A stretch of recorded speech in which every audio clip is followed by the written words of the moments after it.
Assalamu alaikum. I'm Dr. Kinza. Today we will discuss about the dentoalveolar injuries. So these are the contents of the lectures. Concussion, subluxation and the lateral luxation. ये तीन हमारे पास dentoalveolar injuries है जो हम इस lecture में discuss करेंगे. बाकी जो हमारे पास दूसरी dentoalveolar injuries हैं वो हम इंशाल्लाह नेक्स्ट लेक्चर में डिस्कस करेंगे.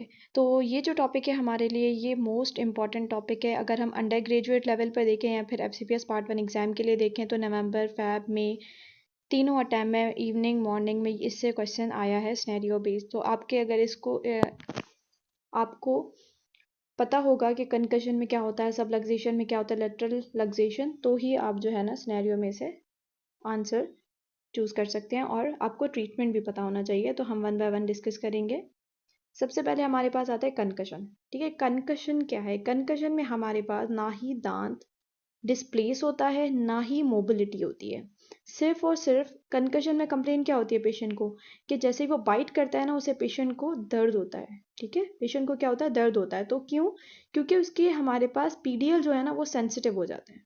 उसके पीडीएल हमारे पास सेंसिटिव हो जाते हैं जैसे ही पेशेंट के वो जो दांत होता है उसमें हमारे बेसिकली ये होता है हमारे पास इंजरी की वजह से, है ना, जैसे हमने पढ़ा डेंटल इंजरी. तो ये इंजरी की वजह से हमें कंकशन होते हैं. उसमें हमारे पास क्या है कि पीडीएल हमारे सेंसिटिव हो जाते हैं लेकिन होते इंटैक्ट हैं. ठीक है, वो इंटैक्ट होते हैं. इस वजह से ना ही मोबिलिटी होती है ना ही डिस्प्लेसमेंट होती है. याद रखिएगा डिस्प्लेसमेंट मोबिलिटी दोनों नहीं होती. तो जाहिर सी बात है अगर कुछ भी नहीं है, सिंपल अगर सेंसिटिविटी है तो इसका ट्रीटमेंट भी उसी हिसाब से होगा कि हम दांत को for a few days out of the occlusion कर देंगे. ठीक है, let the tooth rest, don't bite on the tooth for a few days. कुछ दिनों तक जो है हम उस दांत को क्या कर देंगे? आउट ऑफ द क्लूजन कर देंगे.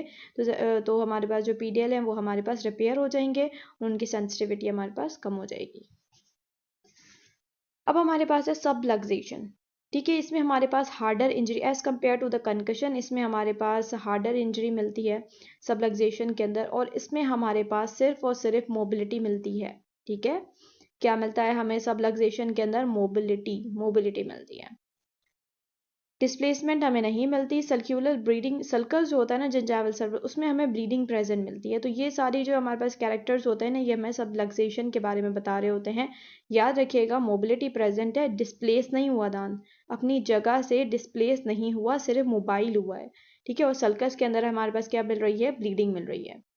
तो इसका ट्रीटमेंट हमारे पास क्या होगा? अगर जाहिर सी बात है अगर मोबिलिटी है दांत को तो हम उसकी स्प्लिंटिंग करनी है. स्प्लिंटिंग करते हैं ना तो इसमें हम फ्लेक्सिबल स्प्लिंट करेंगे 1 से 2 हफ्तों के लिए और इसमें हमारे पास नेक्रोसिस के चांसेस क्या होते हैं? कम होते हैं. 1 से 2 हफ्तों के लिए फ्लेक्सिबल स्प्लिंट करेंगे और पेशेंट को फिर रिकॉल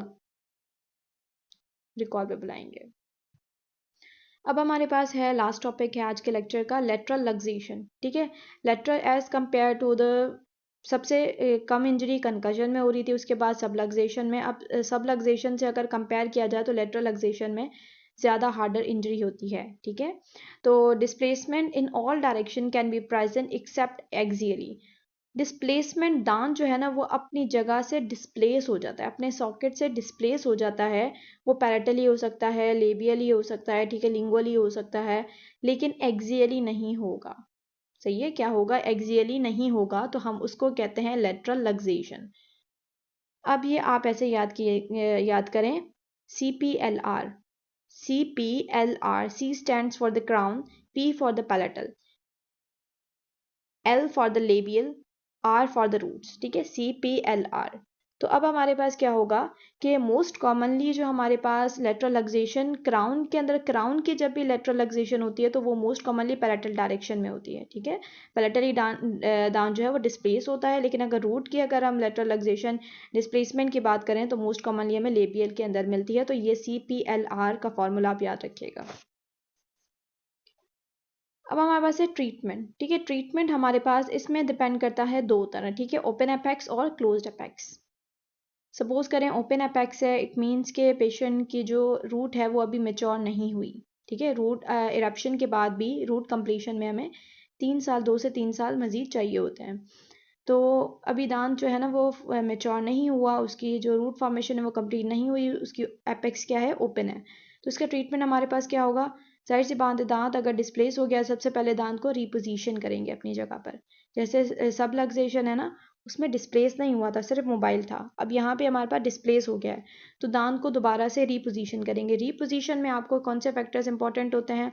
अगर पहले आपको जो है ना, जाहिर सी बात है, एक्लूशन के बारे में नॉलेज भी होनी चाहिए थोड़ी बहुत, कि मतलब क्या लेवल सेंट्रल इंसाइजर का लेटरल के साथ क्या रिलेशन होता है, बाकी केनाइन का क्या रिलेशन होता है, ये सारी चीज़ें। और उससे पहले कि पेशेंट से आप पूछिएगा भी कि आपका ये दांत इतना ही बाहर था या फिर इससे कम था, क्योंकि किसी किसी को ऑर्थो के प्रॉब्लम्स भी होते हैं ना, तो आपको ऐसे लग रहा होता है कुछ ज़्यादा ही दांत बाहर आ गया, लेकिन वो इतना भी नहीं आया हुआ था, उसको ऑर्थो के प्रॉब्लम्स होते हैं। अगर कोई पिक्चर वगैरह होती है तो उससे भी आपको गाइड मिल सकती है, या फिर आप अटेंडेंट से पूछ सकते हैं, पेशेंट से खुद पूछ सकते हैं।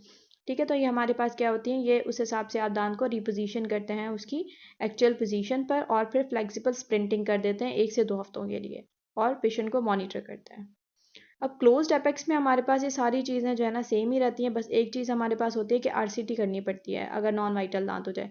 क्लोज्ड एपेक्स है, फुली मेच्योर है, अब नॉन वाइटल हो गया है, तो नॉन वाइटल के तो जाहिर सी बात है हमारे पास क्या, हमें आरसीटी कर देंगे, ऐसा ना कि वो निक्रोसिस के अंदर चला जाए दांत।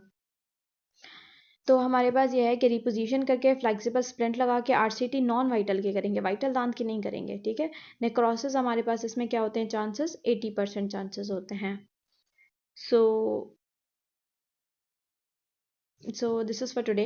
अगर आपको लेक्चर पसंद आया हो तो काइंडली लाइक करें, सब्सक्राइब करें एंड शेयर करें। अगर कोई भी क्वेश्चन हो या फिर कोई भी सजेशन देनी हो तो आप कमेंट बॉक्स में दे सकते हैं। Thank you.